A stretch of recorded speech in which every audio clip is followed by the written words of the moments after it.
Yeah, thank you very much indeed for joining Piers Morgan Uncensored. My first question for you, I guess, is an obvious one. What do you hope to achieve from our conversation? That right there, being uncensored. In American media, it's very censored. It feels like an episode of Black Mirror a lot of times. So I've put myself across the line, the point of no return, saying, hey, I know they're going to say whatever they want about me. When I bring up the truth, they're going to say, you didn't get enough sleep. It's because of your health.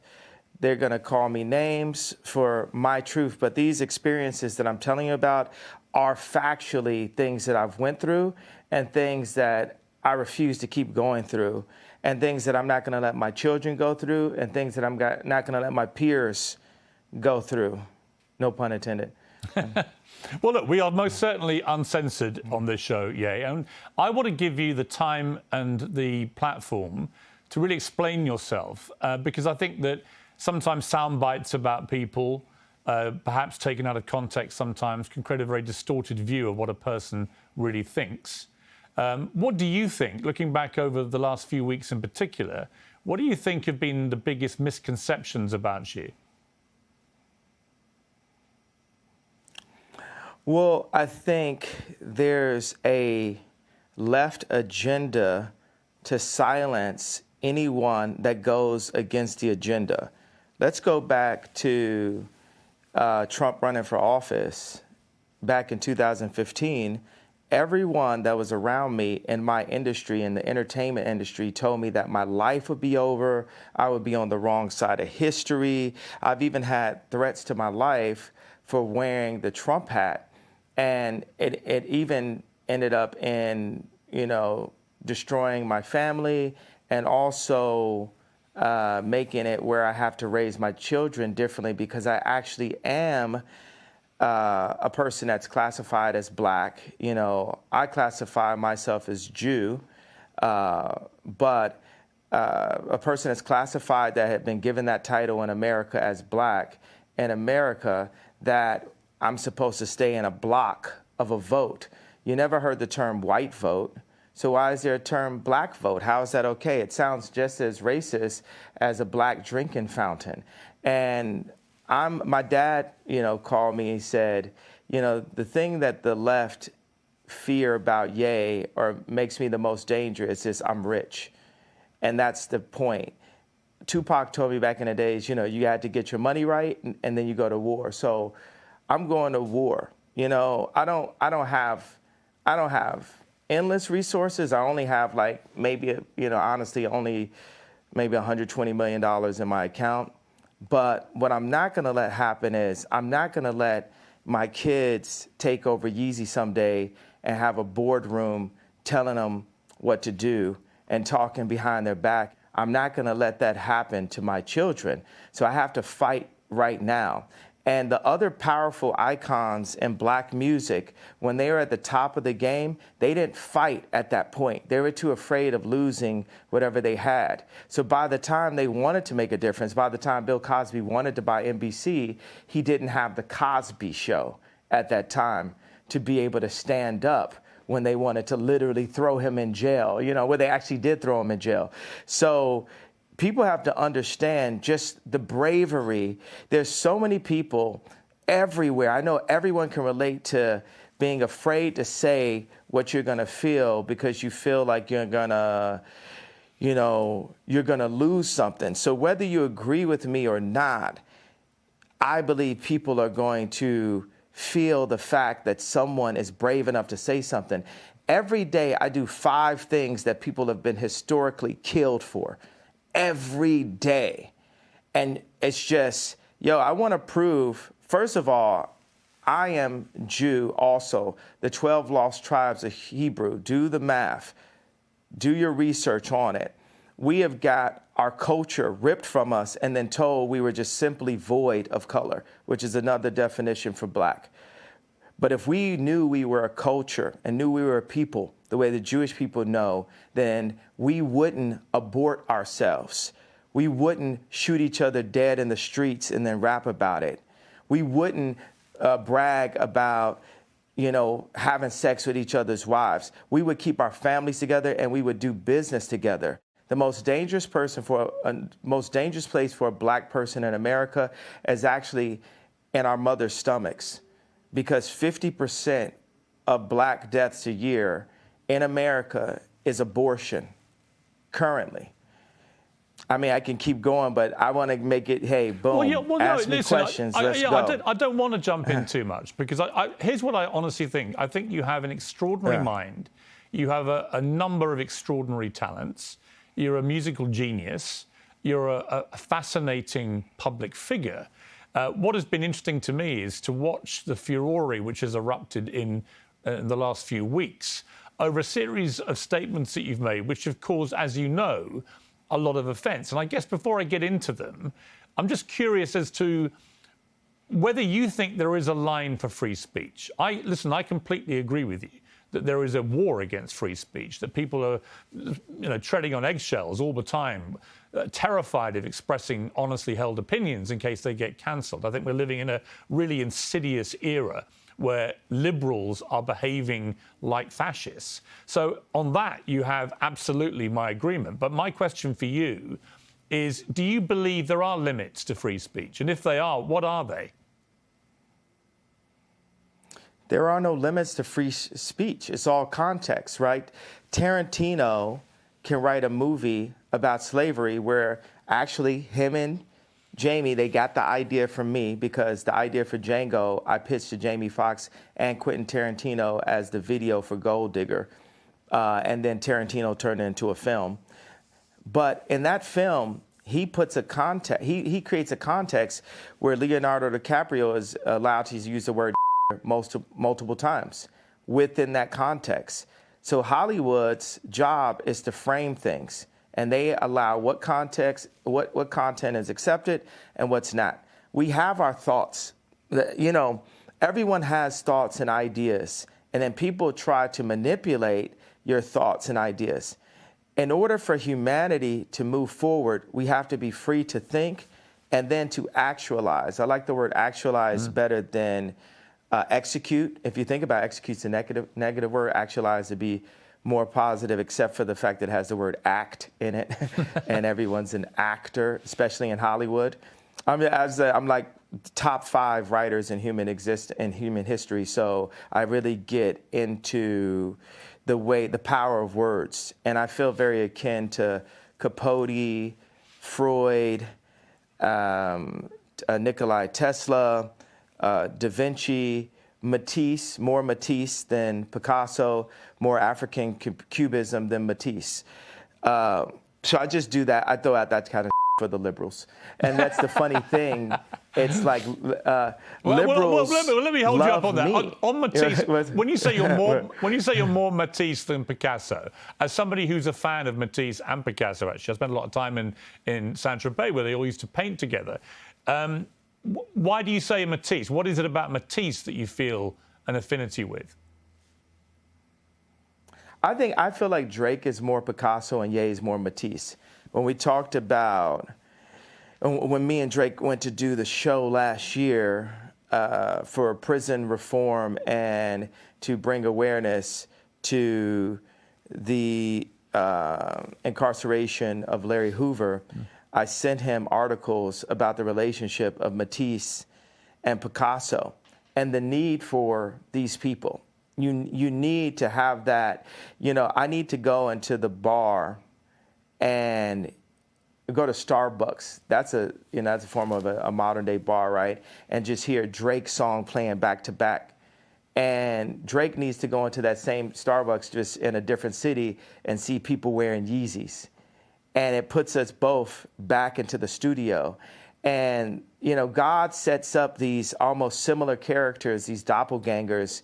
It makes me really realize God has a sense of humor. Like, why is John Galliano and Mark Jacobs the exact same human being, just placed in a different place? Or why does God have it where Bernard Arnault cannot purchase Gucci, not even through the Chinese market?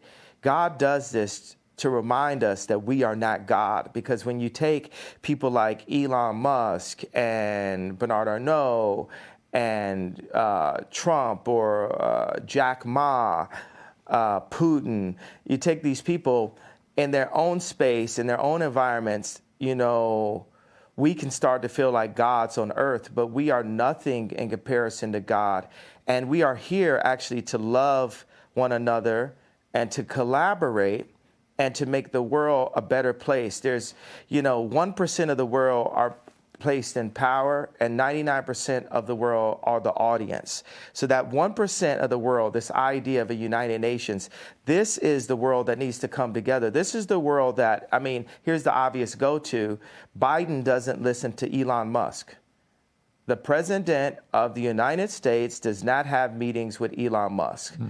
That is, hey, here, come get me. That's retarded. I know I'm not supposed to say that, Biden, but that's retarded, Biden. And it's, and obviously, because I've been dealing with mental health, all this, I have the right to use whatever words that I like to use. Well, that's interesting. Ask another question. Well, yeah, let me ask you on that. So you just said something very inflammatory about President Biden. It will, as you know, offend a lot of people. Yeah. And it will particularly offend people who work in mental health. You say you should not use a word like retarded. But you say that because you yourself have had mental health issues, that entitles you to use that kind of word as an insult. Now, I would say that's an arguable point. I've had my issue is I've had mental health allegations. So do you believe that you have any form of mental illness? I believe that I suffered from exhaustion. I suffered from being lied to constantly by the people around me. And I believe those things can drive anyone to a point of maximum exhaustion. But I also believe that I'm extremely brilliant and I'm here to make the world a better place. And I'm tired of the left media trying to pick on me. And y'all picked on me enough. And y'all finally touched the person that's not going to take it anymore. And that's part of the reason why I'm on Uncensored, because what they'd like is for me to be quiet. Interesting thing about racism and cancel culture, it's kind of similar, right? Racism works on itself. I can go into the Gucci store at age 18 and I just assume that people think that I'm about to steal, so I buy more things. With cancel culture, when I brought Marilyn Manson on stage with me when he was dealing with allegations, my stepbrother Marilyn was canceling himself. So many people comment on my White Lives Matter t-shirt. There's people who are saying right there in Fashion Week, when are you going home? I'm so afraid. People thought I was going to cancel myself. I'm not going to cancel myself. I'm going to keep on delivering what I feel, because guess what? It's very split opinions, by the way. If I talk to a black person that makes under $1 million a year, they really relate to the George Floyd comments and feel hurt that I would even bring it up and question the approach. They have multiple documentaries on the death of JFK, but we're just supposed to believe this one media outlet version that preyed on our trauma and our pain. And then if I talk to rich black people or white people, Jew or Catholic or atheist, they're really into the Jewish media comment because it affects their business interests. Okay, well, look, and it was really interesting. Let me just pick you up on the two things you've mentioned. The first one is what you said about George Floyd. And the reality of that, it's not a media interpretation of how he died, because the Hennepin County Chief Medical Examiner concluded that Floyd died from cardiopulmonary arrest. His heart stopped, complicated by the way the police restrained him and compressed his neck. Now, he also said there were other contributing conditions. Wait. Well, hang on, let me finish. There were other contributing conditions, narrowed arteries, high blood pressure, and fentanyl intoxication. But although these were significant conditions, he said, and things that played a role in the death, they didn't directly cause the death. The cause of death was what that policeman did with his knee to George Floyd. Person? Well, why would a coroner lie? What makes you believe that?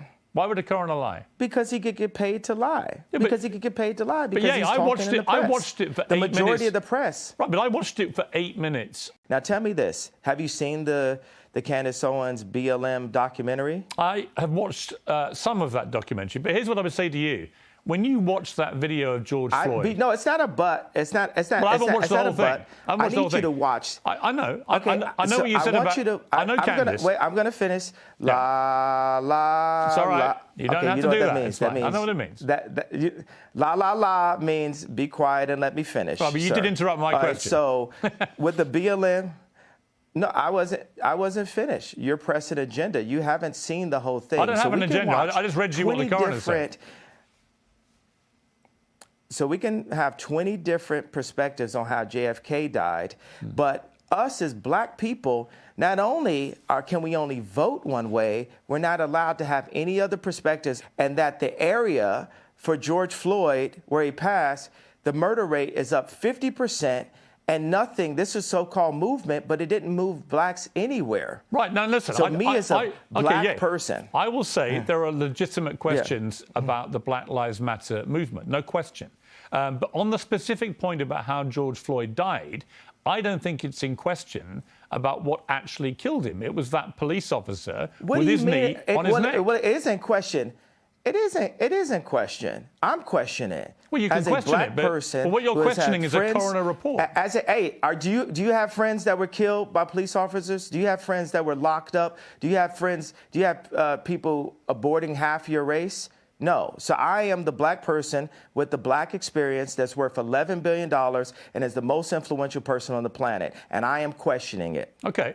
I have a right to question it. Absolutely. You can't tell me with your accent that me as an American Jew black person that I cannot question that death and question the means behind that was put on camera. I'm not saying you to can't traumatize. I'm not finished. La la la la means let me finish. Okay. I'm not finished talking. So I cannot.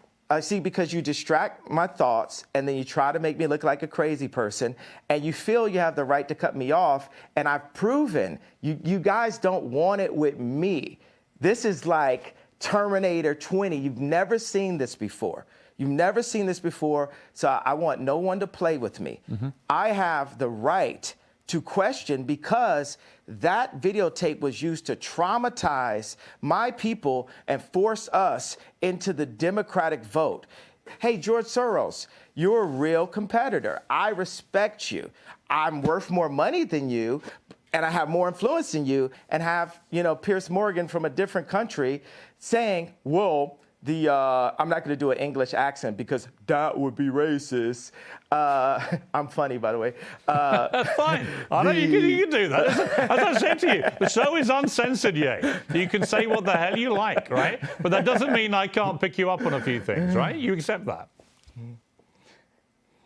I accept that, but you try to say, it is unquestionable because this one Dr. Fauci said this. I know it wasn't Dr. Fauci, but I'm just giving an example where we hear from even Google. Like people feel like, if you Google it, it's factual. There's so much non-factual information about me on Google, but then I still believe Google. And people pay to get certain information to the top of Google. But this is good. Keep going. Where else you want to go with it? Here's where I want to go. The civil rights lawyer Lee Merritt responded to what you said about George Floyd's death and said, while one cannot defame the dead, the family of George Floyd is considering suit, which they're now doing, as you know, they're suing you for $250 million, for Ye's false statements about the manner of his death, claiming Floyd died from fentanyl, not the brutality established criminally and civilly, undermines and diminishes the Floyd family's fight. So what is your response to that? Well, anybody who loses a loved one, my heart goes out to them. Any race, my heart goes out to the pain of that. I have a theory about it. Now, this is not a fact. This is a feeling that I have. In the documentary, George Floyd's two roommates said that George kept saying, they want a tall guy like me. They want a tall guy like me. So for me, I'm a creative, right? I can like make a dinosaur out of a femur, right? So if I'm making a dinosaur out of a femur and I'm looking at a documentary that says George Floyd was telling his two roommates they want a tall guy like me, and on the day of his death, he prayed for 8 minutes. They said he prayed longer than he ever prayed. What do you think, me as a creative mind, the beautiful mind, right, the sensitive mind, what do you think I feel could have happened in that situation? All right, well, honestly, if I'm being honest with you, I would say that because of your brilliant, beautiful, creative mind, as you put it, and I don't dispute that at all, you've got an extraordinary mind. And I can see that in the way that you conduct interviews. You go off on very long tangents, but they're sort of fascinating. I find it fascinating to listen to you. I'm not saying you don't have a right to question. Sort of, quite. Yeah. These are like Capote-level fascinating tangents. No, they're not. They're not. I'm just saying it's the way you conduct yourself, and I think that's very interesting. What do you mean? Or not? Why is it? Oh, it's not Capote level. Actually, I think you Capote level. If you would, sort of. If you would like me to compare you to Truman Capote, I am happy to do that. Yay. If you want to be known as the new Capote, okay. I'm with you, okay? I'm not going to question your talent. Your talent, to me, is completely unquestionable, right? When you question that... Answer the question about the femur to the dinosaur. No, I'm going to ask you a different question. Situation. I'm just going to ask you this. You're not. You're gonna. No, I didn't finish my question. Well, hang on. You can't tell me. You got to answer my question. You can't first. tell me what questions to ask you. You accept that I'm the interviewer. I can't tell you to answer my question. No, I said answer my question. No, I'm interviewing you too. Well, you can't interview me. It's my interview. You're Bono. I'm interviewing you too. See, that's the way we rap. Let me just. You know what I'm saying? No. Let me just put this to you. So no. You're trying to avoid. Hang on. You're trying to avoid. No. La. To put quite a phrase. You're interrupting me now. I'm going to get back to it. All right, you can, but let me ask you. Because you haven't answered my question. Here's my question for you, which you haven't answered. No, I'm not. Answer my question with a question. Yeah. I'm not answering anything. I'm going back to my original question in a way, which is simply this. I'm not saying you don't have a right to question how George Floyd died, but given the world watched that horrifying video of that policeman's knee on his neck, and given that is what the coroner said caused his death, albeit he had other underlying conditions, including fentanyl intoxication, when the family see someone like you, who's hugely influential, you're known around the world, questioning how their loved one died, they find that very hurtful, which is why they're now suing you for it. And my question for you is, do you understand the pain that sometimes your comments can cause, like this circumstance with George Floyd's family? Now, I'm going to ask you a question again. With my imagination, when you see in the documentary that George Floyd's two roommates said they want a tall guy like me, they want a tall guy like me, and that he prayed extra long on the day of his passing, where do you think that takes my beautiful mind? I think it can take you to a place where you want to believe something which may not be true. I'm not saying it's not. I'm just saying all the evidence points. I'm giving you an honest answer. My honest answer is I think that That wasn't honest. That was a political my honest belief is that. What do you guys do? People in the newsroom, what are they doing? They're like cringing right now. They're like, whoa. No. We never experienced this before. We never never experienced I'm not cringing. A black entertainer that won't be threatened by the media to back down from his opinion. Yeah, I think you mistake me. You mistake me for somebody who's going to be like the others. I have a show called Uncensored for a reason. I'm giving you a platform for a reason. But you're pressing an agenda. No, I'm not. You're perfecly entitled to your opinions. Your agenda. But do you accept you're lying now? Do you accept you may not always be right? I just called you a liar. How does that make you feel? That's fine if you think I'm a liar. It's fine. No, you're a liar. You're pressing the agenda of the pain and trauma economy that is pressed on my people by the left. Actually, the trauma I think that was implemented to George Floyd was from a vile white racist police officer who kneed him to his death. And I agree with the coroner's findings because I don't see any reason why the coroner would invent that. So that's my belief. If you want to challenge that and you don't believe it, that's entirely your right. I have a question. Who do you think are the biggest vile white racist? The media. You think the media is racist? What? Please, next question. Please don't ask me any retarded questions. Okay, let me go to the next furore, which has been around you in the last couple of weeks, which is your attacks. Is that British for theory? Is that British for theory? What's theory, bro? Is that British for theory? You actually have quite a good British accent. That's quite good. Let me ask you, if I can, about the allegations that you have made anti-Semitic comments. And in particular, when you said on Instagram, I'm a bit sleepy tonight, but when I wake up, I'm going DEFCON 3 on Jewish people. Now, many people who are Jewish found that deeply offensive. They wanted to know, what did you mean by going DEFCON 3 on Jewish people? Because DEFCON 3, as you know, is a heightened state of awareness for military action. So what did you mean by that? Here's your chance to clarify what you meant by DEFCON 3 on Jewish people.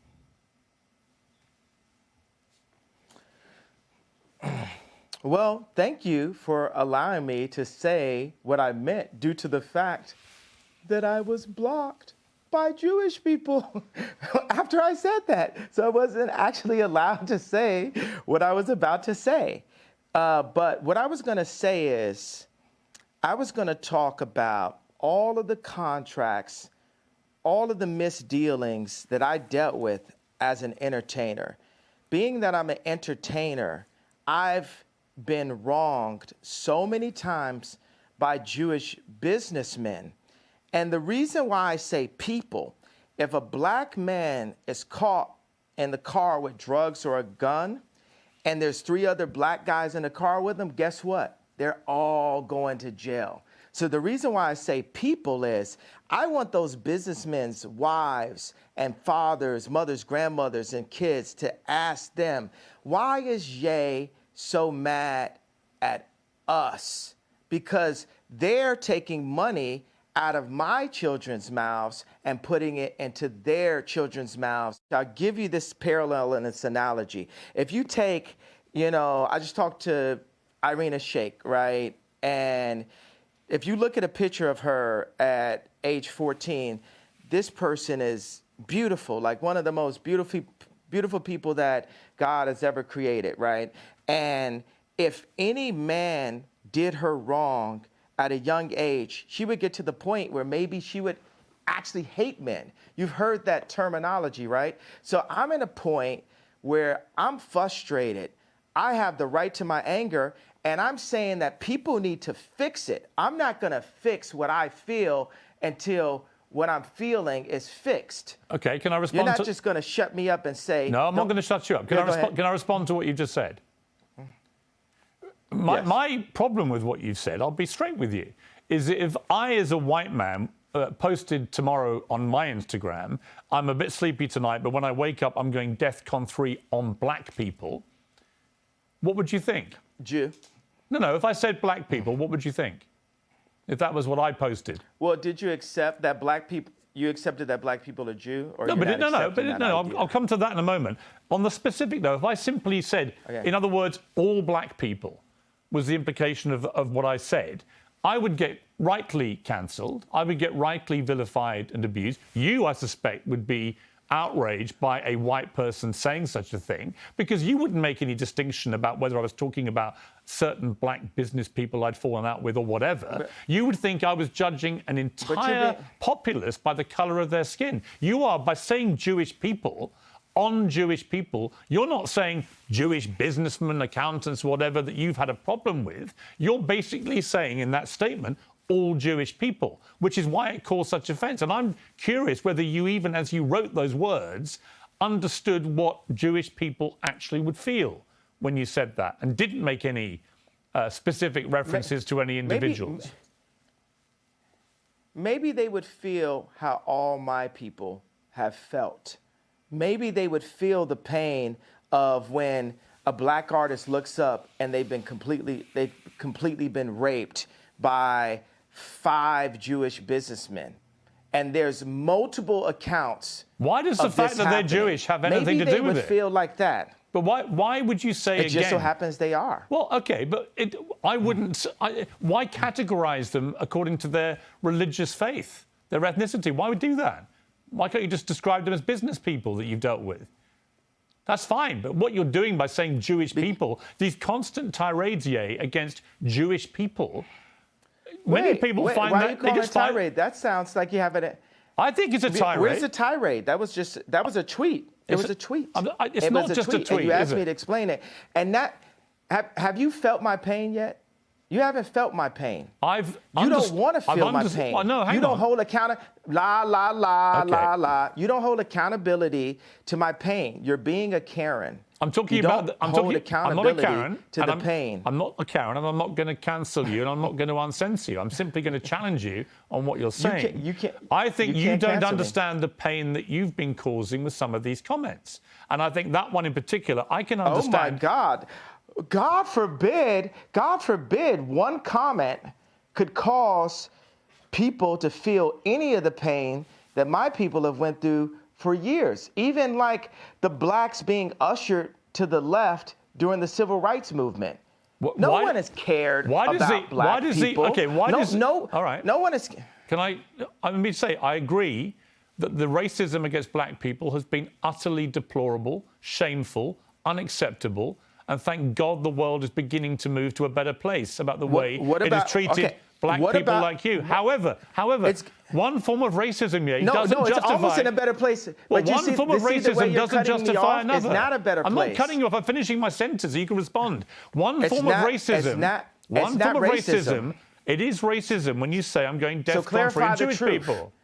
That's racism. No, it's not. It is. I thought you had a platform where I could explain how I felt. You don't care about how I feel. You just want to shut me up. You don't want me to say out loud what my people have been going through. I do. Or do you? I do. I'm very happy to do that. So what have my people have been going through? What led me to that point? My point is... What led me, a person, a successful, influential, extremely attractive person to get to that point? I am not doubting for a moment that you will feel genuine pain about the racism against you and other black people in America. Not for 1 second would I deny that. Racism by who? Well, by anybody. I think any form of racism is wrong. Any form of racism is wrong. I didn't say DEFCON on anybody though. You said DEFCON 3 on Jewish people, specifically Jewish people. You didn't say any particular Jewish person. You said basically all of them. That is racism, Ye. And I think if you were honest with yourself, given the fallout from this, you would think again about how you phrased that sentence. Because actually, you didn't mean all Jewish people. Given the fallout. Do you care about the hurt you caused Jewish people? What fallout? Well, you were removed from social media. Wait a second. You're not allowing me to talk, Chris. You're not allowing me to talk, Chris. Oh, I thought it was the same person. He's American. I'm British.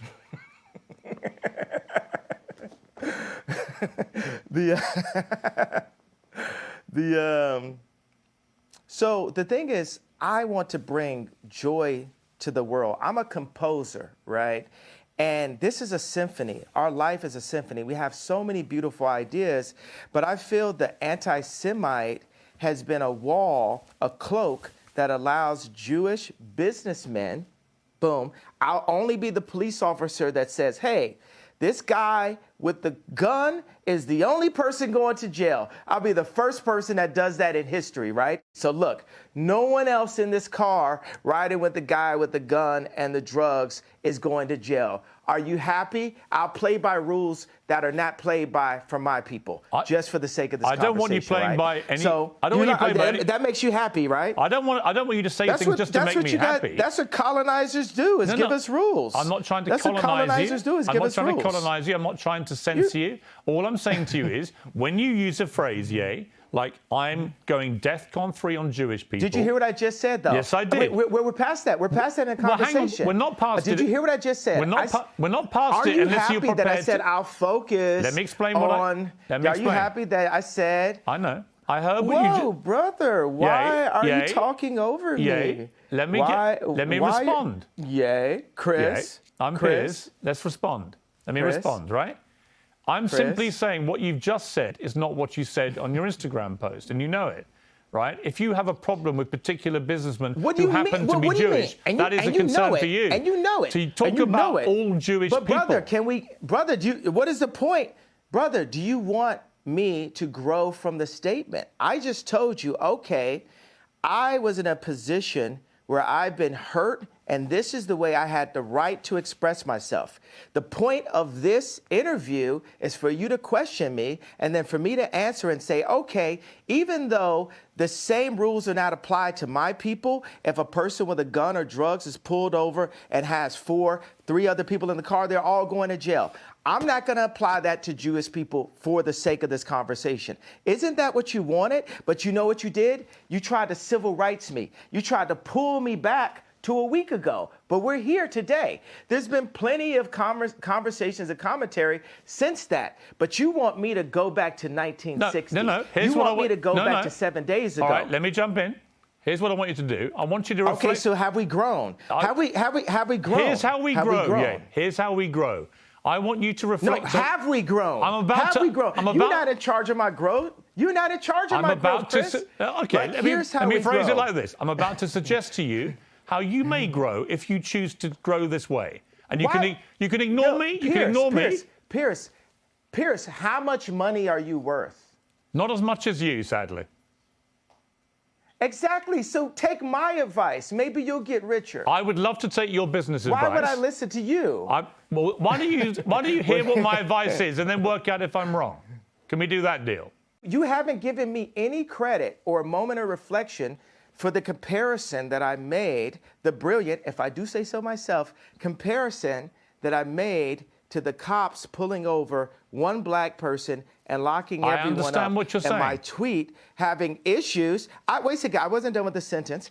My tweet referring to all Jewish people, I said, for the sake of this conversation, I will refer to the business people who have destroyed me and my people and my fellow creatives. But you didn't even accept that I gave you that. You tried to push me back into 1960. No, I didn't. You tried to push me back into last week. No, I didn't. Okay, do you accept that example that I gave you? I understand completely the example you gave me. I think all racism is wrong. So I feel that we've grown. I would like you to reflect. I feel that we've grown. If you feel we've grown? If you've now changed what you wanted to say originally, my question for you is, do you now regret saying DEFCON 3 on Jewish people? Are you sorry you said that? No. I think it matters. You should be. Absolutely not. You should be. Absolutely not. Yeah, but you should be. Absolutely not. Are the people, the Jewish businessmen that led me to that place, are they sorry for the way they've raped my people? I don't know who you're talking about in particular, but I don't know why you keep having to say they're Jewish. And by the way, you wouldn't... What is the fact they're Jewish got to do with anything? Why do you keep doing that? What do you mean? They're the Jewish businessmen that did that because they're business they people. That's what they did. Why do you keep saying Jewish business people? Why do you keep using their religion, their ethnicity? Why do you keep doing that? Let me update it then. Okay, so I'll say this. Would I have grown into the box you want me to go on if I say to specify the business people that have raped my people that just so happen to be Jewish? I think by doing what you've just done, I find that I'm not even Jewish and I find that offensive. Why do you keep having to do that? I don't think you get it at all. I don't think you understand the offence you're causing when you keep using their religious background, their ethnicity, as, So as a stick to beat them with. Why would you do that? So what are you more concerned about? Getting the richest black man of all time to kowtow? Because it's not going to happen. I don't want you to kowtow. You can do what the hell you like. You're a billionaire. You can do what the hell you want. I'm just saying to you that I don't think you quite understand when you talk about. Okay, can I finish? It's not multi. You're a multi-billionaire. Okay, well, congratulations. But that doesn't change the fact that when you insult the Jewish people and say you're going DEFCON 3 on the Jewish people, that is as racist as anything you say you've been through and any pain that you've experienced. It's the same thing. Racism is racism. And you know that, I think, don't you? Yeah, obviously. That's why I said it. So you said it knowing it's racist? Yes. I fought fire with fire. Okay. I'm not here to get hosed down. At least that's honest. It's a different type of freedom fighter. That's honest. All right. You were racist because you knew it was racist, but you decided to do that because people have been racist to you. Is that your position? No, I'm not. First of all, I can't. What is the beginning? Read the whole tweet. I'm sure you have it in front of it. Somebody in your office has it. Get him a coffee in the Ye tweet. What do you want to know? The whole tweet? I want you to read it out loud, sir. I'm a bit sleepy tonight, but when I wake up, I'm going DEFCON 3 on Jewish people. The funny thing is I actually can't be anti-Semitic because black people are actually Jew. Also, you guys have toyed with me and tried to blackball anyone who opposes your agenda. That was the exact tweet. I like reading that whole thing. I can't be anti-Semite. I love Jewish people. I work with Jewish people. Yo, watch this. Watch this. Some of my best friends are Jewish. Right. So you know how that sounds. How many times have you heard that statement? Of course. Of course. Wait. Have we ever heard that term before? But the funny thing is, they are. I work with Dove Charney that got kicked out of his company, out of American Apparel. I work with this guy every day. He's like my twin. He's one of my favorite people in the planet. And we work through that and we talk through it. And he says, Ye, why are you so mad? And I'm like, this is why I'm mad. This contract right here, what's gonna happen before I'm done, we're gonna open up all of the music industry contracts, all of the publishing deals, all of the athlete deals, all of the acting deals, all of the mortgages, all of the deals. But that's fine. But yeah, that's all fine. Business people who we went at. That's all fine. You can do all. But of it course has you to can start do that. somewhere. Of course you can do all that. And when you do that, it has to start somewhere. I hope you won't be judged as a black business person doing it all the time. That people don't phrase it all the time by the color of your skin, but by your business acumen. Isn't that what you would like? Isn't that what equality actually means? Of course I'll be judged by that, because when people come into power, people get judged. You know what I'm saying? Like, there's nobody that gets judged more than a straight white male. The straight white male has the least amount of a platform to even speak. A straight white male can't say, my wife hurt me today, because people will say, well, you're hurting women. A straight white male can't say, hey, a black employee didn't come in to work on time, because then people will say you're racist. A straight white male can't speak on a homosexual person because they'll say you're homophobic. And so I empathize with the position of the straight white male. And part of the reason why I empathize with that position is because I know that I'm headed to that position. And what position that is? Top power position. Okay. That's the top power position where you get all the rocks thrown. And that's the thing. I have friends, right, that will actually that's the reason why I'm going to be a good leader someday, because I'm really empathetic. But I call black people out on their stuff. I call white people out on their stuff, because we're all people. We're actually only one species. And in order to, whether it's my friends texting me like, bro, you got to get in the gym. You're looking chubby in the photo. It's like we have to hold each other accountable to what's actually happening. And it's so much is based on you did that tweet wrong.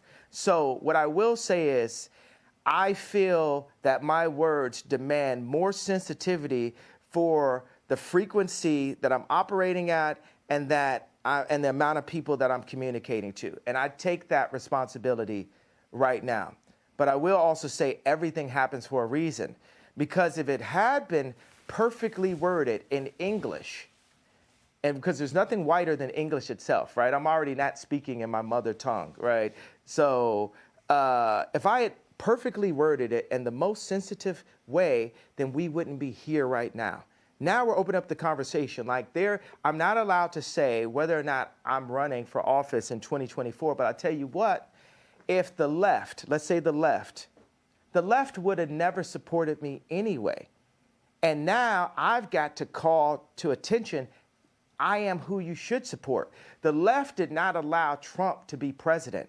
They treated him like he wasn't even the president. So even then he won, he was losing half of the American people every day, and it divided the country. What I'm saying, whoever goes into office, for British media, for American media, we must support our leaders and not just run this hyper negative. You know what I will? And black people hate when I apologize for this. When I see people like John Legend and Chrissy Teigen talk down on the president, I'm like, wow, that kind of sounds like me. That kind of sounds like the telethon.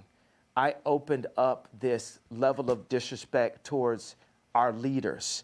And people were happy. And the left saw that and say, well, let's just have every celebrity do what Ye did at the telethon. So I take responsibility for that moment. And you know what? I just want to give every Jewish person a big hug. Also, I'm envious of the Jewish people. I'm envious of how they don't abort their children.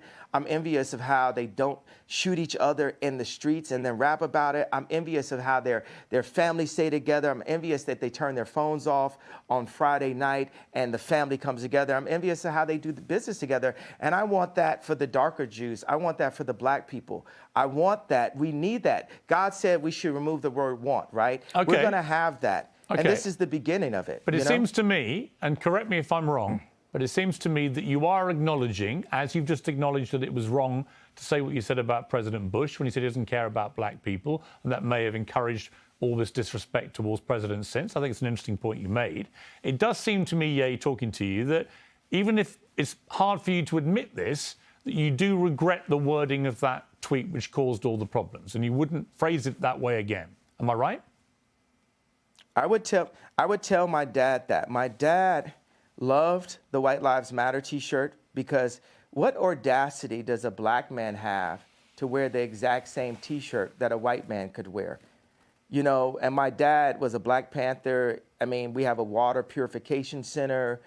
You know, he's like the original Steve Jobs. Right. He's the educated version of me, right? And he liked both of those things, but he said, you know, Ye, he even calls me Ye now. He's like, Ye, you've got to be more sophisticated with your wording. And that wording, like I said, I'm a bit sleepy. And it lacked the sophistication needed to be the true conductor that I am. Because it's the conductor's job to bring people together. And that was divisive, right, which is not who I want to be. Right. So so I'll tell you that. I'm not looking. And also, let me put out right now. So it sounds like you agree with me. Do you agree with me then? I want to talk. Okay, let me say that I'm just thinking right now what's on my heart is the idea for people who do actually have severe mental health issues.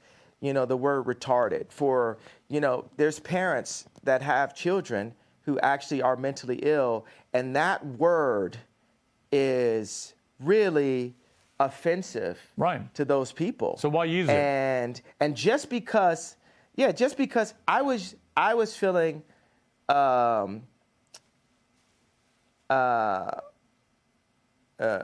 a couple reasons. Because people call me retarded. They treat me like I'm retarded. And so I embrace it. It's like you call somebody a so much, they say, I'm. You call somebody a bitch so much, they say, I'm a bitch. You call somebody a retarded so much, you say, I'm retarded. Like, I was exhausted, and I embraced the idea of having a serious mental health issue. But Noah also, but Moses was basically on speed when he was doing what he did. Let me ask you, by the way, look, out of interest, yeah, how much sleep do you get a night? I'm not here to talk about how much sleep I get. I don't owe you that. You've literally just been talking about how much sleep do you get a night? I had about 5.5 hours last night, actually. Not very much. But you're the one that's raised this issue. And I probably had the same. Right. My question is only I probably because had the same, but it's only because you've been talking about you don't believe you have a mental illness. You think it's lack of sleep. So I think it's an obvious question to ask, well, how much sleep do you get? Are you constantly sleep deprived? Is that one of the reasons, perhaps sometimes, as you say, you feel sleepy and you shoot from the hip verbally and you say stuff that maybe when you're rested, you wouldn't say it the same way? Would that be fair? Tell me what's... Okay, no, it's not fair, because what's more important, the pain and the truth of what I'm talking about and what led me to that tweet, or the tweet itself? I think both can be true. Because the problem you have is, I think you've acknowledged. You have one tweet. I think you've acknowledged that the wording of the tweet was offensive. Years. Yes, I understand, but you know the damage it caused, and I understand that was offensive. And I think that you have accepted. The damage you probably shouldn't have phrased it that way. You as a white person are so stuck on the idea that what I said was offensive, which is a very caring approach. You're not sticking on the fact. You have not unpacked what happened with those contracts. I've said that, but you didn't ask me another question about it. That means there's an agenda. Absolutely not. Inside of your platform. I have repeatedly said to you that I'm sure I do not disbelieve that you've had contract business issues with various managers, accountants, and so on. My argument is that when you do it, me or other me's. I'm sure many other artists in the music business. Yeah, of course. You know why you're sure? Because you don't care to do the research because it doesn't affect you. No, it's because you said. Have you done any research? No. Yeah, let me explain to you. I'm not doubting what you're saying. You don't care. I do care. You don't care about me. You don't care about my people. I care about me. I care about my people. So it's for me to stand up. And God forbid I step on someone's toes while I'm at it. It's not someone's toes. You stepped on the entire Jewish people's toes with a very deeply inflammatory tweet, which I think you've now accepted. You shouldn't have phrased that way. It's taken a bit of time to get there, but I think you have accepted that, right? Have you accepted that you've put no effort into understanding how I got there? I don't think, honestly, 10 years from now, honestly, I don't think there is any... You're going to apologize to me about this interview. I'm not. You're going to apologize to me about this interview within the next 10 years. No, I'm not, because here's the thing. Mark my words. I don't doubt you've had... It's very one-sided. No, it's not. It's very white-sided. Oh, come on, It's very one-sided. It's very like... It's not white-sided. I'm not doubting you've had business issues. I'm saying the way to respond to that is not to go public to millions of people and say you're going DEFCON 3 on Jewish people. Millions of people. Right. Millions of people have had DEFCON 3 on their contracts. Right. You didn't say that. You didn't say that. And said, millions of people. Well, I opened it up. Now I didn't, but now I'm saying it now. Okay. So now what I think you should say, I think you should say to the Jewish people, I'm sorry for the offensive language I used in that tweet. I wouldn't do that again. This is what I really meant. I think people would respect you if you said that. I don't know why you can't just say that. You know when I'll say it? When I sit down with the people who write out the contracts for the NBA and for the NFL and for professional music and for acting contracts. We need to go to the top lawyers, the top execs, the owners of the stadiums, the owners of the football teams, and the owners of the record labels. And we're going to put them all in one room. And we're going to read let's go top 10 in each one of these categories, right? Let's read Michael B. Jordan's contract. Why would any of that? Hey, bro, I ain't finished. I ain't finished my sentence. Nothing you're saying has anything to do with regret. Hey, boy. Don't call me boy. Don't finish. I told you. Oh, don't treat me like a boy then. I'm going to finish my sentence of my idea. Nothing you're saying has got anything to do with the tweet. Cool. Bro, I was in the middle of a sentence, boy. Okay, so are you going to allow me to finish my sentence? Yes. If you then answer my question. Okay, so I'm going to tell people when I would apologize for the tweet. This is what has to happen first. I need all of the top executives in Hollywood I need the top executives at the NBA and at the NFL. We'll do those two sports specifically. And I want the top executives in music, dealing with publishing, dealing with like Spotify and Apple Music and Universal Music and all the top let's do like 5 top execs there. And I want to look at the top 10 earners in each one of those fields' contracts openly. We want to compare and contrast the contracts. And then once we open that conversation, and we need to do it on a platform live with lawyers asking questions, and we'll have the top lawyers like a Johnny Cochran, Robert Kardashian level legal team, looking at all of these contracts together. After that moment happens, then I will say, I'm sorry. Okay, if that's your position. That's clear. Interview adjourned. Love you.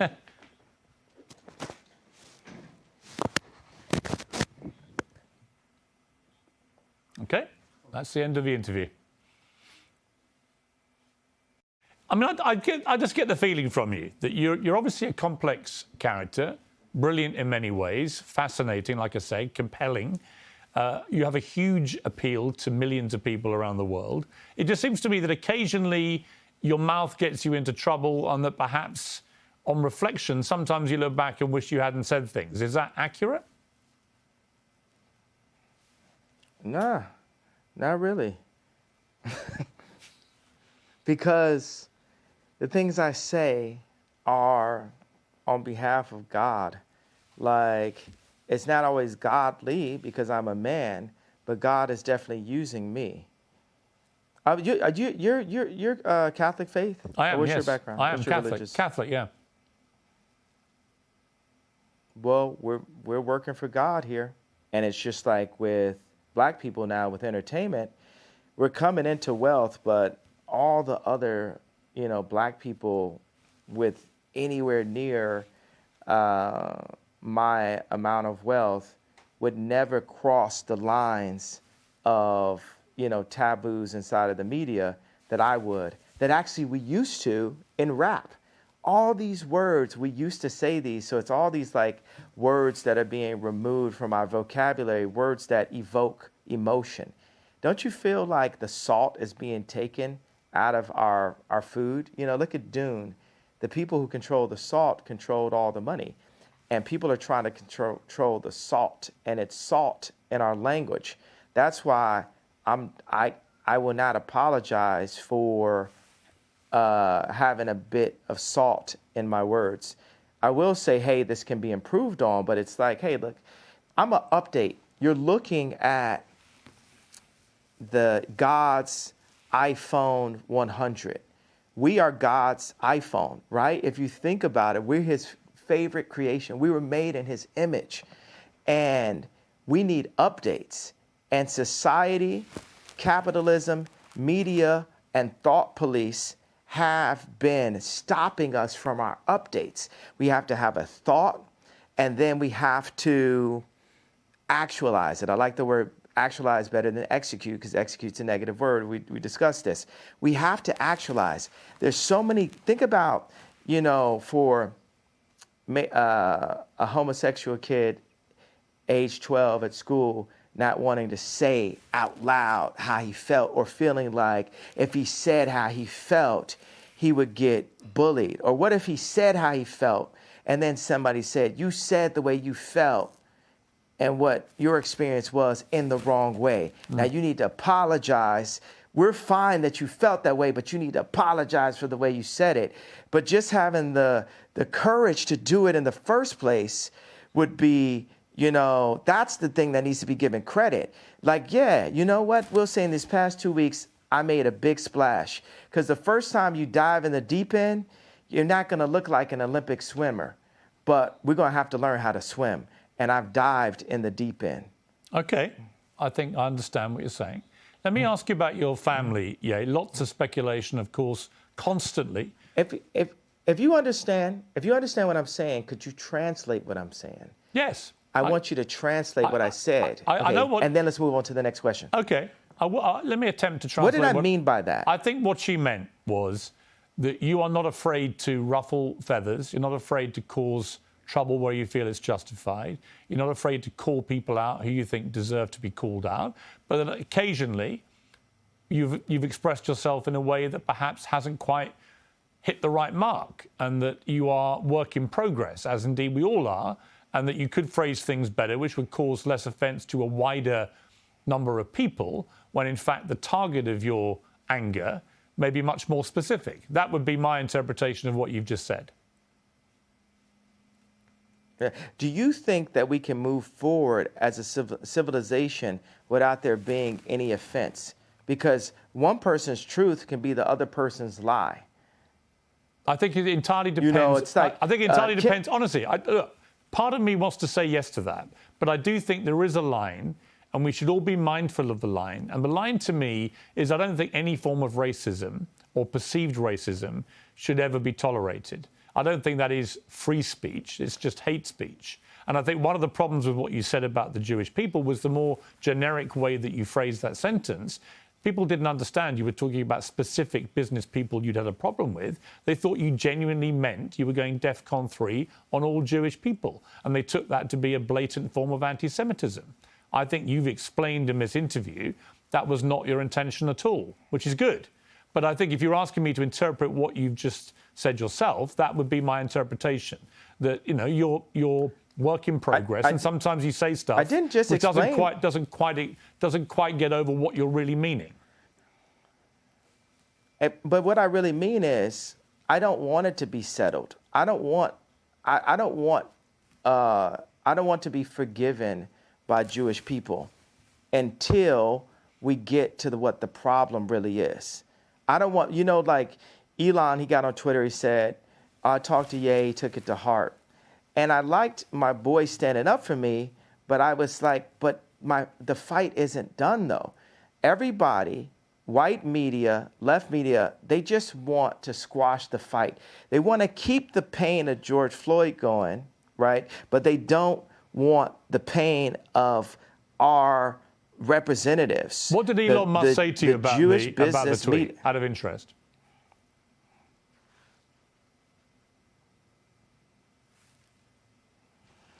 It's vague to me right now. I don't want to misquote him. What was the general? It's vague to me. What was the general point of what he was saying?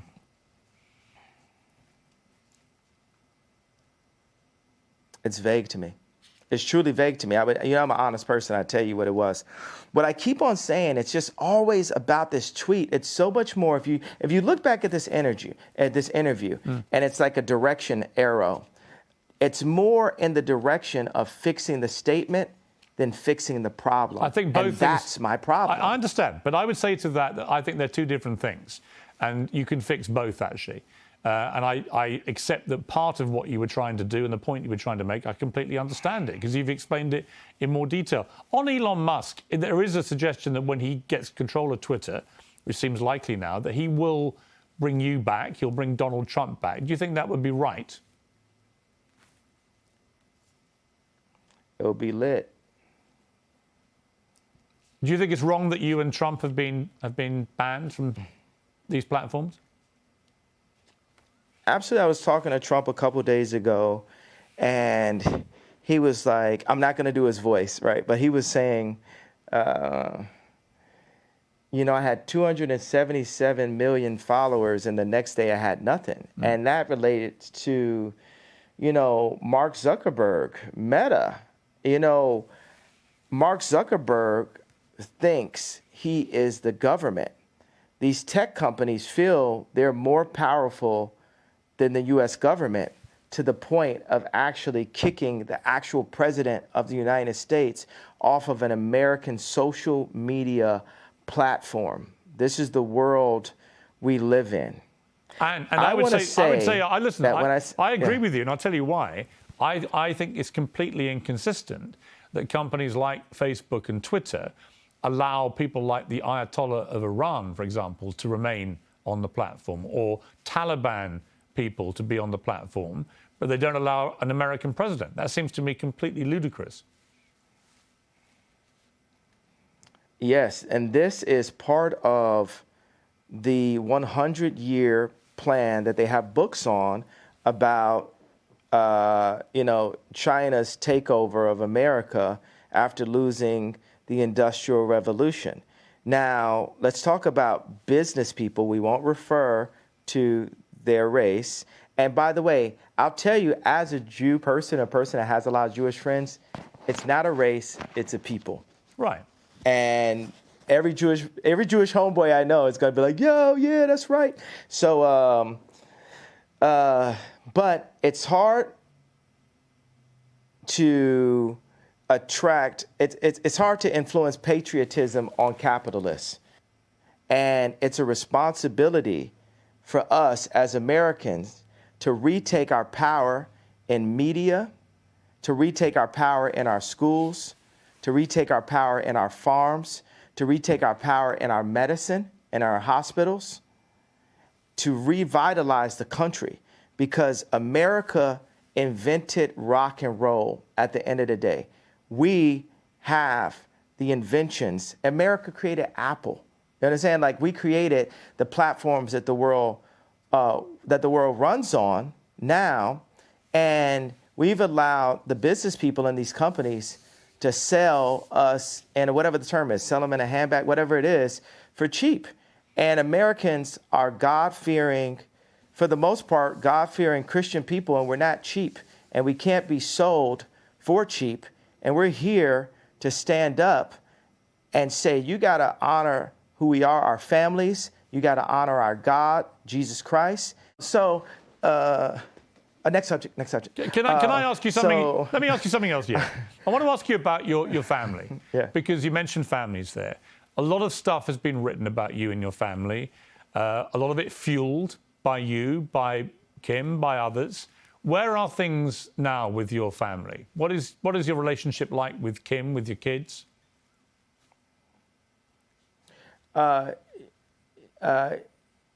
Kim has Zionist media handlers surrounding her, all in and out her Hulu TV show, all in and out her family, all in or out the house that I created for my family. But God is alive, the devil is a defeated foe, and Kim is a Christian woman, and she's not here just to have content up on adult channels. She's not here just to have that last Interview magazine cover.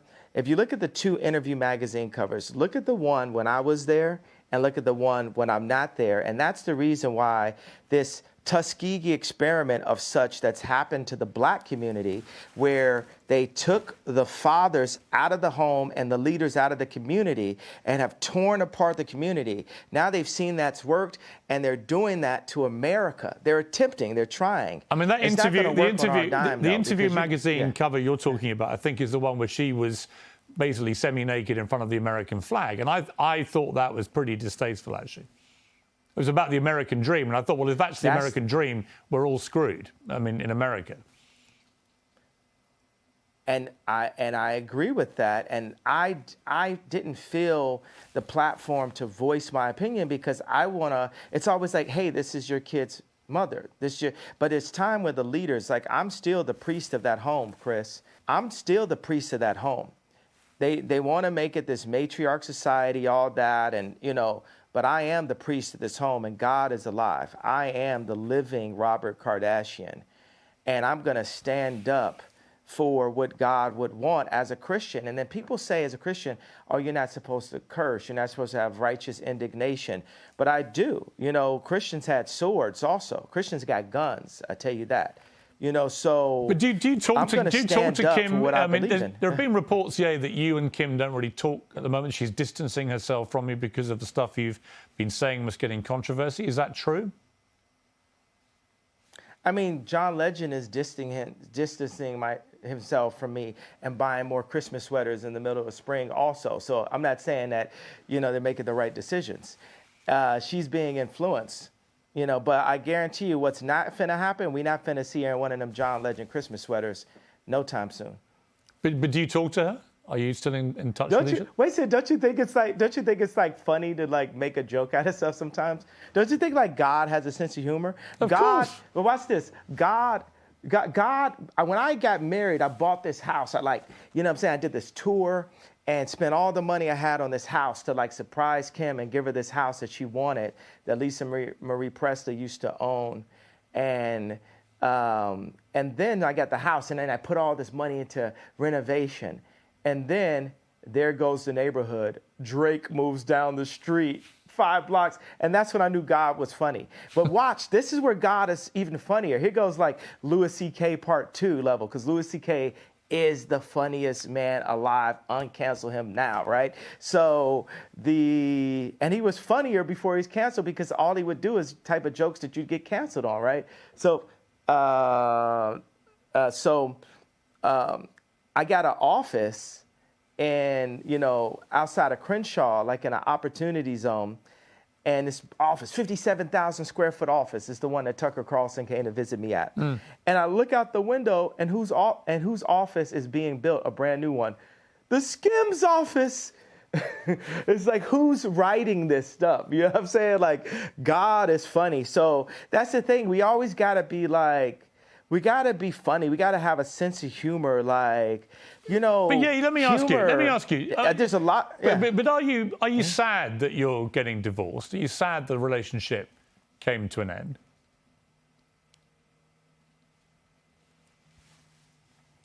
That happened 2 years. We got the divorce 2 years. Yeah. Yeah. We're Are you actually? We've been got divorced. What are you talking? Yeah. I mean, let me rephrase that. Are you sad that you're no longer together? That you're divorced? We'll always be together. She dresses exactly like me. What do you mean? Like, my kids are me. There's no person that she'll ever get with that will influence her more than God, and then her priest on earth, which is me. Whether it's the Skims clothing line, the designers, the architects, all those people. You got the Clintons, the left, utilizing what we built together to try to use her as an influence for the black culture and the word culture in general for the next elections. They need those 300 million followers from Kylie and Kim on their side going into their election, as they push trauma culture to the black people again, as they claim any of my questions of business dealings to be anti-Semitic comments, and push, Kim to, as a billionaire mother of a lawyer and a mother of 4 Jew black children, to do covers like Interview. And that's what happens when they take the dads out the home. And that's what they've been doing in the hood. They take the fathers and the leaders out of the homes. And if we keep on allowing this to happen, and we don't have some level of a decency clause inside of our media on what everyone sees. Like, when I was young and I would go to the video store, if I wanted to go into the adult section, it was a curtain. It was a person sitting there watching, making sure that kids didn't go in. If the kids went into that section, there was a video camera, and they would you'd be escorted out of that section. Now that section is forced through TikTok. That section is subverted and kind of mixed with the drink inside of music directed at children, inside of content through Disney, on Hulu, which is Disney also, and in so many branded commercials to confuse children and to sexualize our children way too early before they can even make their own decisions about their life. You make some very interesting points again. Just to clarify one thing, though, you are actually divorced, are you? Because my understanding was that you weren't actually divorced yet. I ask God the same question some mornings. Am I divorced, God?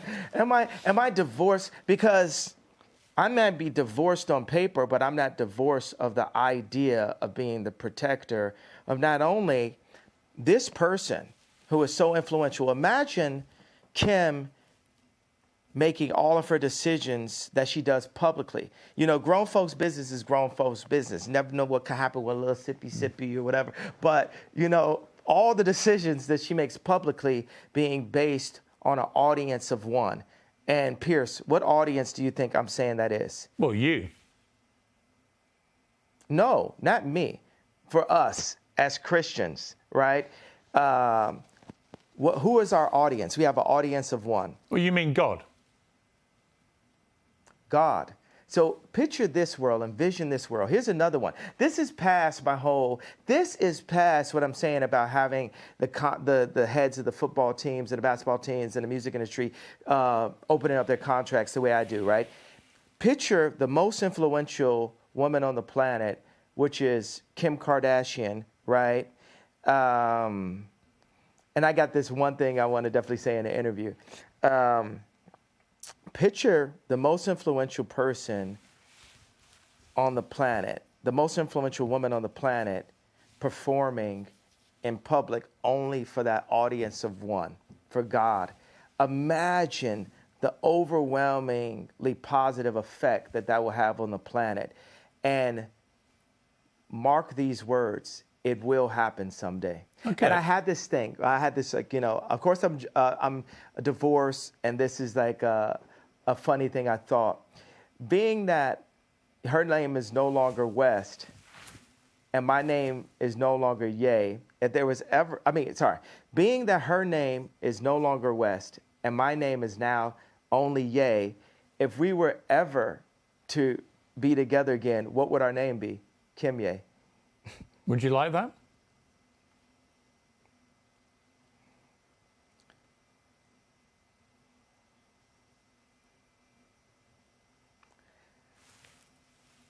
Everything is up to God, and God has proven to me many times that it's not about what I want or what I would like. It's just up to Him on what He sees fit. But David had to. But let me ask you. Tend but do you still love to the Kim? sheep? Sorry, not with an S. Do you still love Kim? I absolutely love. I'll love her for life.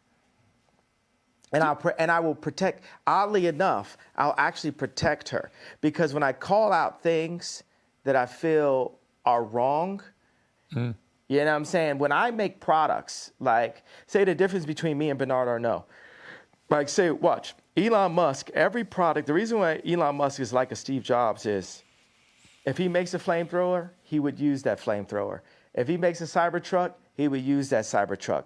Me, if I make some 3D printed boots, I'm gonna have the 3D printed boots on. Wow, and I love wear them those. every day. Can I get a pair of those? Absolutely, sir. They would Tucker really liked suit them me. also. These boots are a hit. Love those. Yes. They're fantastic. Yeah. Would you like to Thank one you day? very much, sir. Do you think, given that you've got all these kids together, would you like one day to get back with Kim, do you think? Do you feel like you've gone through a very tumultuous period, but that actually the love underneath it all between two people remains? And would you like to get back together?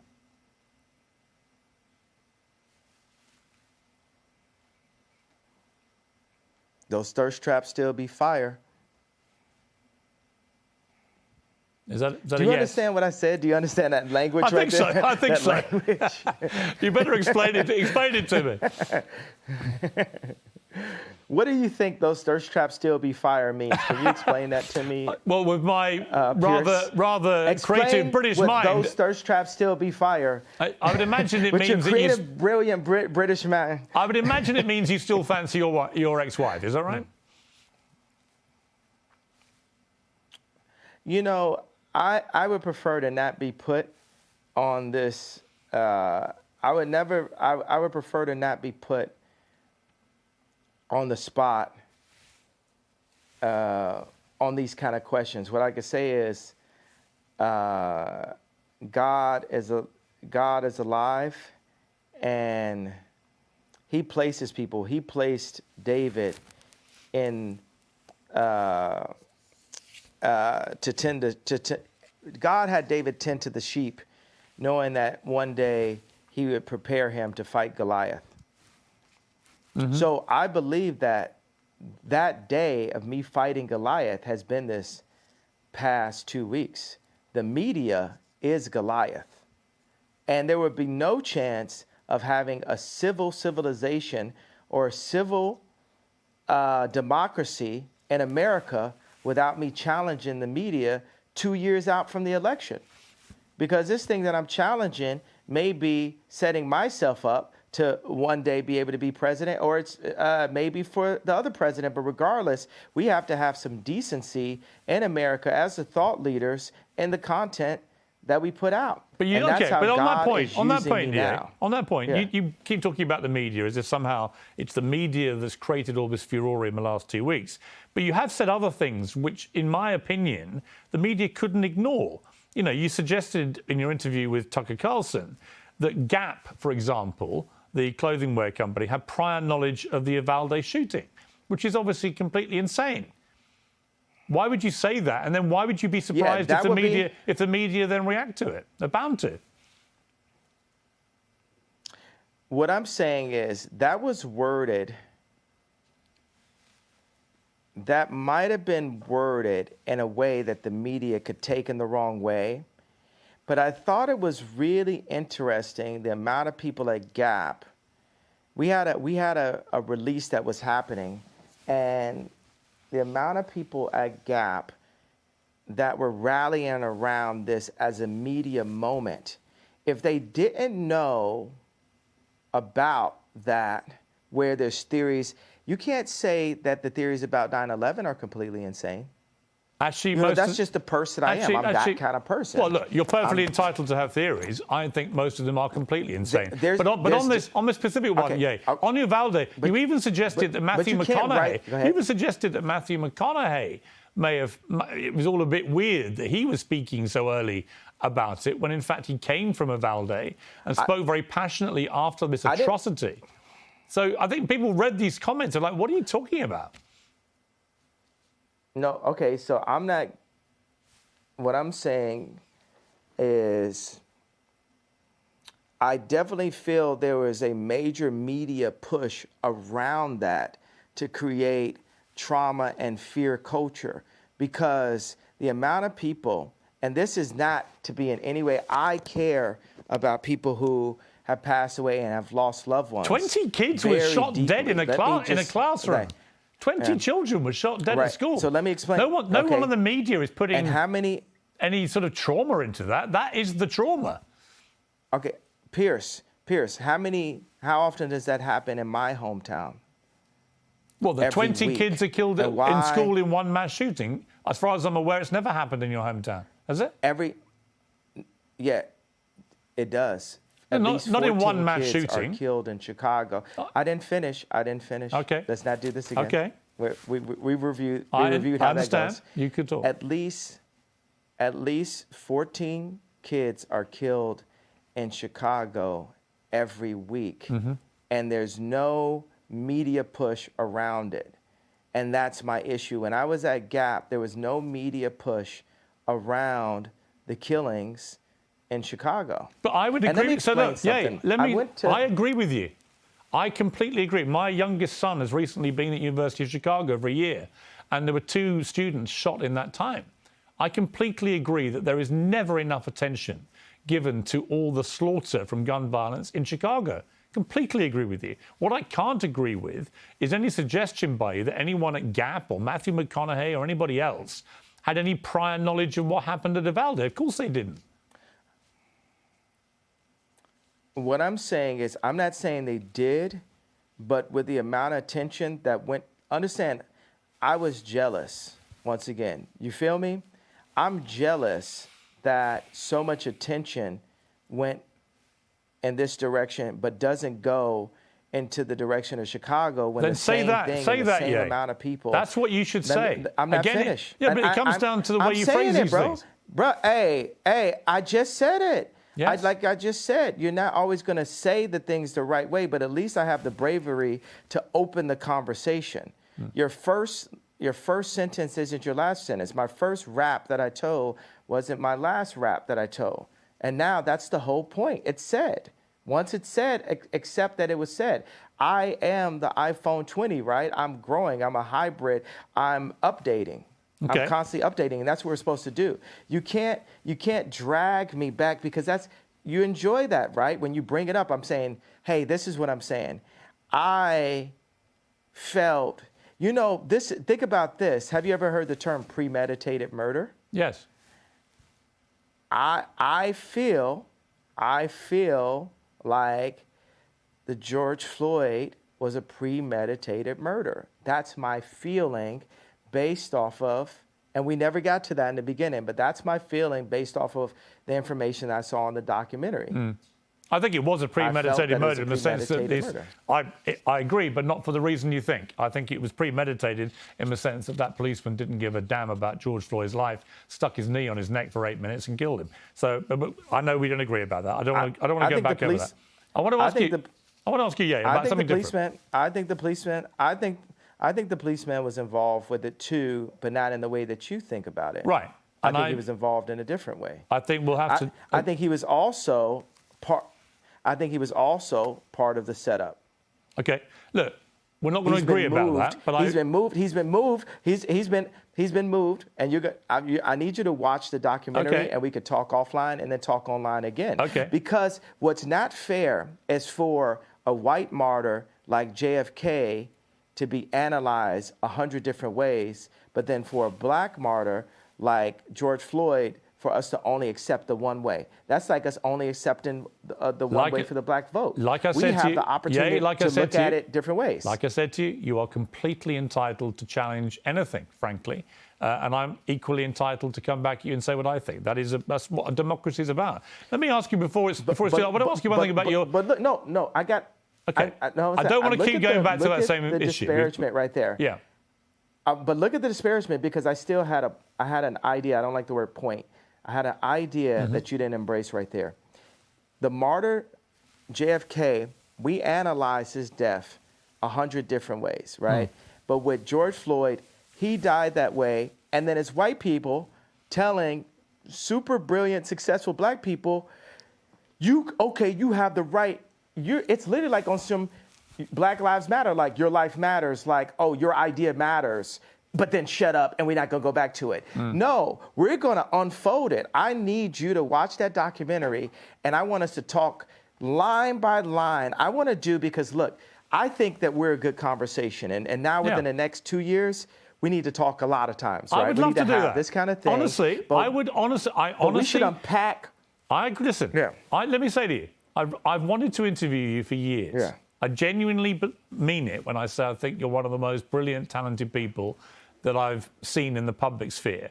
And you have a lot of fascinating ideas, and you're incredibly creative, and you're completely entitled to your views. But I'm entitled to mine, and I think we've had some really interesting exchanges, actually. I want to just talk to you quickly before we finish about your kids and about you as a father. What kind of kids do you want them to be? What kind of values do you want to instill in your children? I want my kids to finish their education. I know that my album was called The College Dropout, but when I look at the way, just like you said, your kids are in the University of Chicago, we need the education. That's another thing to be jealous about. The Muslims have the Quran, right? And Jewish people also have their holy books, but they have the education. And once we have the education, and we have the strong black minds, we need to pull them together. There hasn't been end-to-end black-owned communities since Black Wall Street or since the gentrification of Harlem. Like I have this tech company called STEM, right, that had the most successful launch in tech history with 80,000 STEM players as far as a first launch, right? We sold 80,000 STEM players back in February, and we went off the Apple platform, and now we're coming with the next generation that has a projector in it, and it's coming with 4,096 movies. I did that because my Amiga computer had 4,096 colors when I was in 7th grade. And also you can download films without having to use an Apple product. So I called this guy, and we're working on finishing up elements of the deal. And he's using emotional bullying, and like his shoulders are down, you could tell on the call. And he says, well, because of your comments, we're not going to be able to hire people. It's the people that we need. And I said, well, how many people do we have working for us? He said 60, and we have 40 part-time. I said, well, how many Jewish people do we have? He said, well, I don't know. We have some. And I said, well, do we have black people working for it? He said, yeah. I said, how many? He said, 2. And I said, you're telling me we can't find 60 black engineers? Well, yeah. And see, that's where that comment that got me into so much trouble forced me to look at myself as the richest black man since Mansa Musa, right? With multiple tech companies. And where am I kicking the tires inside of my own company to ensure that I'm hiring my people? Because Chinese people hire Chinese people, and Jewish people hire Jewish people, and Catholics hire Catholics, right? But with blacks, we'll give our company to Bernard Arnault. We'll give our company to Mark Zuckerberg. We'll give our company away. And it would almost come off as anti-Semitic if I hadn't crossed that gun line so far to say, hey, I have to go and ensure that I'm hiring the brightest black minds to my black-owned tech company. You know, Kamala is our never again. We're never gonna just hand something over just because we like the way this person looks and we have the emotional connection because she was a Delta and my mom was a Delta. She got 96% of the black female vote. You would have thought Drake was running, and we haven't seen her really honestly since. And I want to say something about the left. The left, you guys got to sit with me. Your current administration that these guys put up, they shit the pot on this one. They should have got Bernie, but Bernie had too much of a conscience. And so you got a guy with no conscience. Instead of getting Bernie Sanders, you guys got Weekend at Bernie's. And and you know that you don't like where we're at right now. So we got to have a conversation going in. When you listen, on how to I won't disagree with you about. I don't disagree with you about President Biden or Kamala Harris, for that matter. Yeah. Let me ask you about someone we haven't mentioned, Vladimir Putin, and what he's been doing in Ukraine. What is your view of that? I do not believe in war, and I believe that there is ways that America could have avoided this war. But Biden has money. Biden has reasons for us to be at war right now for selfish reasons. And what I would like to do, without giving you too much information, I would like to speak with my political advisors to give you the exact information. I'm not going to, hey, watch this one, Piers. I'm not going to shoot from the hip on this one, especially talking about war and things as sensitive as Ukraine and the Russian war. No, we already got that, the RETARD comment earlier that maybe we could work on that I feel like is going to be massively offensive, and I really do. Now that one, I do apologize to people that I offended earlier in the interview on that comment. Maybe we could look at scrubbing that if we deem. Well, actually, like to. I would say this: it's an uncensored interview. You said something which you've now wished you hadn't said, and you've apologized. I actually think that says a lot about you. Right? That shows you've got that ability to be self-aware, to understand when you cross a line. I think someone like you, with all your energy and creativity and your passion, you're going to say stuff. The way that you talk constantly and in such an extraordinary manner, you're going to trip up. You're going to say things the wrong way. I don't think there's anything wrong in when you do that, doing what you just did and saying, look, I'm sorry, I crossed a line, I apologize. It's actually quite empowering. You know what I think? You know what I think I'll go ahead and do? I feel that I've given the platform, and I think by holding the idea of an apology hostage is not godlike. Correct. I feel like we have to free, and I think that's the point that you've been making. And because we sat down and had this conversation, I will say I'm sorry for the people that I hurt with the DEFCON, the confusion that I call. I feel like I cause hurt and confusion. And I'm sorry for the families of the people that had nothing to do with the trauma that I had been through, and that I use my platform where you say hurt people. And I was hurt. I was frustrated. I was frustrated that Gap hadn't opened stores. I was frustrated that I spent time with a gentleman who I love him, his wife, his kids, David Simon, and to open stores, and then he called Bob Martin at Gap and said, I'm not going to open the stores. And I've just been frustrated. I just want to open my Whittle stores. And I want to say that it's wrong to hold an apology hostage. And I got to let go of that and free myself of the trauma and say, look, I'm just going to give it all up to God right now and say to those families that are hurt, I really want to give you guys a big hug.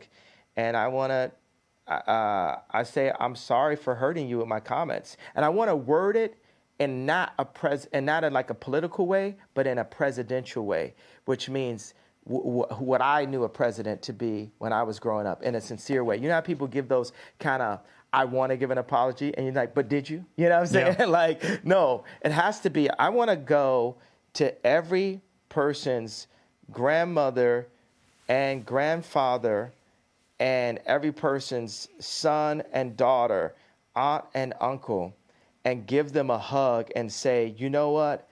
I've been hurt, and I do want you to talk to your boys. I do want you to talk to the people that are in power, the people who do own the black voice, the people who do own the vote, which a lot of Jewish business people do. And I want to be able to sit at the table with the contracts. I want my people to sit at the table with the contracts. I do want all of this, but I'm not going to hold my apology hostage till I get that. I'm going to start by taking accountability for my actions and the lack of sophistication in my wording. Like I said, I was sleepy, and it was taken in a way that I didn't mean to be taken. It definitely caused some attention. But I don't want the conversation to go away just because I came to you guys and said, I understand how I hurt you, and I'm sorry for the pain that I've caused and the confusion that I caused. Now, that is said, right? But I don't want the conversation to go away, that we are still in a place where these contracts are still up. My people are still getting screwed. This has to be opened up. And I'm not asking for a promise, but it would be a beautiful world as I release the pain that I've caused and the pain that I have in me, that grudge that I was holding, that you guys, some of you guys, 1, 2 of you guys step up and say, let's look at these contracts. Let's make it not be a known fact that the music industry is treacherous. Let's make because some of my kids do music. I don't want them to step into a treacherous place. I want it to be better for them than it was for me. So I want us to sit down and come together and really work on that. Would that make sense to you, Piers? You know what, Ye? If you'd simply said that in your tweet, I don't think there would have been any problem.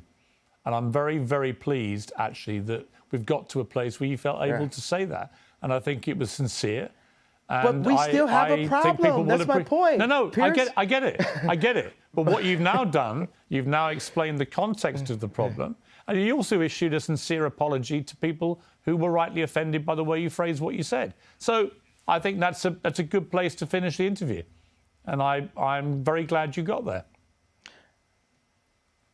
Okay, but it's not finished. I understand. The idea is not finished. I understand. That there's still a problem. I understand. No one's going to be in any doubt there's a problem. And by the way, I'm sure there is. I'm sure that a lot of the contracts in the music business are rigged against people like artists like yourself. I'm sure of it. I mean, it's always been the case from Elvis onwards. So I get Piers, it.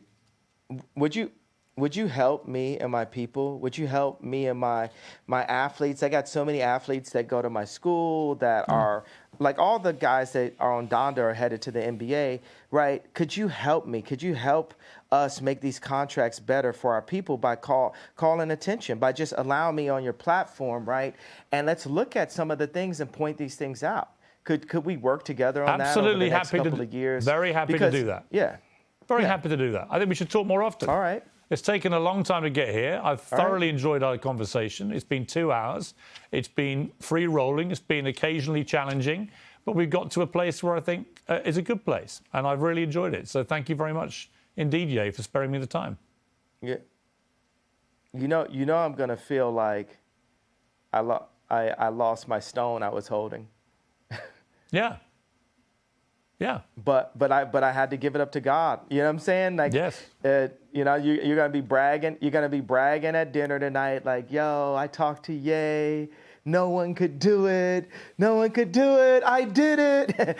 And you know, I'm giving you this, and I'm gonna pray that you, as a fellow believer in Christ, will help me to expose all the wrong that's still currently happening to my people, specifically in the entertainment industry, because Honestly, an entertainer. I'm very just happy. To start with. I'm very happy to hold anyone to account who is behaving improperly. Honestly, and I'm absolutely certain that that entertainment business is riddled with people who try it on and exploit people.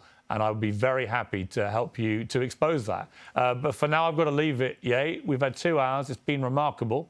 Thank you very much for your time. Peace.